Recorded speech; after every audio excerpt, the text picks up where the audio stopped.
Құрметті оқырман, қазақтың көрнекті ақыны, еліміздің еңбек сіңірген қайраткері, халықаралық алаш сыйлығының лауреаты Ғалым Жайлыбайдың туғанына 65 жыл толып отыр.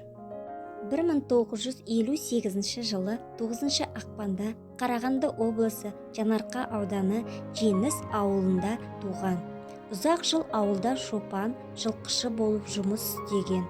Аудандық облыстық басылымдарда қызметте болған. 1993 жылы Қазақтың менеджмент, экономика және болжау институтын әлеуметтанушы мамандығы бойынша бітірген.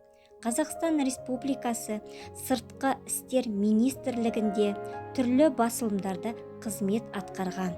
Жұлдыз журналының поэзия бөлімінің меңгерушісі, Қазақ әдебиеті газеті бас редакторының орынбасары, Қазақ радиосының бас редакторы болып қызмет еткен. 2007 жылдан бастап Қазақстан жазушылар одағы басқармасы төрағасының бірінші орынбасары. Халықаралық алаш әдеби сыйлығын лауреаты. Ерен еңбегі үшін тәуелсіздіктің 10, 20, 25 жылдық медальдарымен марапатталған. Қазақ ақындары жыр мүшәйраларының бірнеше мәрте жеңімпазы. Түркияның Сапанша қаласында өткен халықаралық жыр мерекесінде Ақшам жұлдызы атты арнайы сыйлығын иеленген. Ресей халықаралық жазушылар ұйымының Сергей Есенин атындағы алтын медалінің иегері. Абай атындағы ұлт сыйлығын лауреаты. Құрмет орденінің иегері. Швеция Стокгольм қаласында өткен Open Евразия әлемдік ашық әдеби конкурсының поэзия аталымы бойынша лауреаты. Қазақстанның еңбек сіңірген қайраткері. Баянауыл және Жаңарқа аудандарының құрметті азаматы. Ақын ғалым адам болмысындағы бекзат, қадір қасиеттеріне ғашық. Ол адалдық, адамдық, тазалық, кісілік, ізгілік сынды періштелік, мінез құлықты ардақтап, сол ізгі қасиеттерді қастерлеп, іңкәрлікпен, құштарлықпен жыр кестелеуге құмар.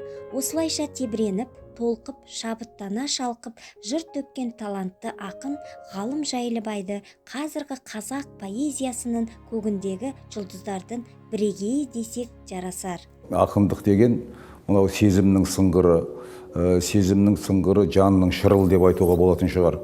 Қалам ұстаған адам, кез келген шын ақын, бұл жеке әлем. Ақындықтың миссиясы елге бүтін сөз айту.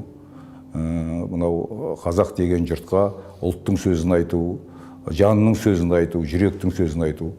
Ақындың ғұмыр бойғы миссиясы сол деп білемін.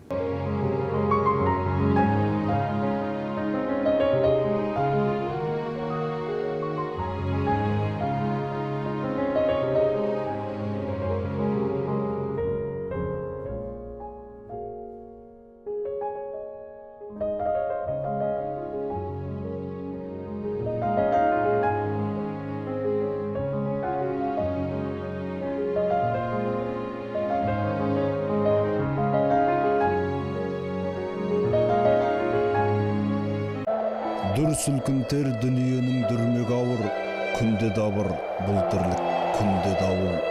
Алаш жұрты азаптың аралыма, Қарағанды лагері, бұл не лагер? Сарыарқаның қойнауы мәңгі жасыл, деп ойлама, ерке қыз қаңғы басу. Сенде міндің келместің кемесіне, қанды қасап, жасаған қанды ғасыр. Ғалам далаң, өткенге санам далаң, көңіл айтсын адамзат саған далам. Қарағанды лагері қара түнек, қарағанның түбінде қараңдаған. Есіл ағады, ақ бұйра толқын жарылырып, есіл аққанда есіп ағады, жағада жартас жаңғырып, сырбазым сыңғыр етеді. Сұлулар таққан сырғадай, түрілген сонау түннің етегі, ұйқымды қайтсын ұрламай. Есіл ағады, Мағжанның жүйрік жырындай. Мені де бір қыз есін алады, тарқатып өрген бұрымдай. Есіл ағады, көсіл ағады, есіл ағады ер көзен, көңілге мәңгі көшіп алады. Ақ қудай арлы сол кезең, арнаңды көріп толтырған нұрдай, жаныңа келіп көсілдім, есілдің ерке толқындарындай. Ағып барады есіл күн, естінің толқын есін алады, аймалап ай күн жарық құт, есіл ағады, есіл ағады, есіл ағады. Қаламгер Мекемтас Мырзахметовтың ет пен терінің арасындағы ақындар бар, ақындық сүйегіне біткен ақындар бар. Ғалым Жайлыбай болмысымен ақын деген теңессіз теңеуі көпшілікті елең еткізді. Ал профессор Серік Негимов болса, қазақ поэзиясын үлкен мұхитқа теңесек, ғалымның өлеңі сол мұхитқа қосылған мөлдір бұлақ секілді деп пікір білдірді.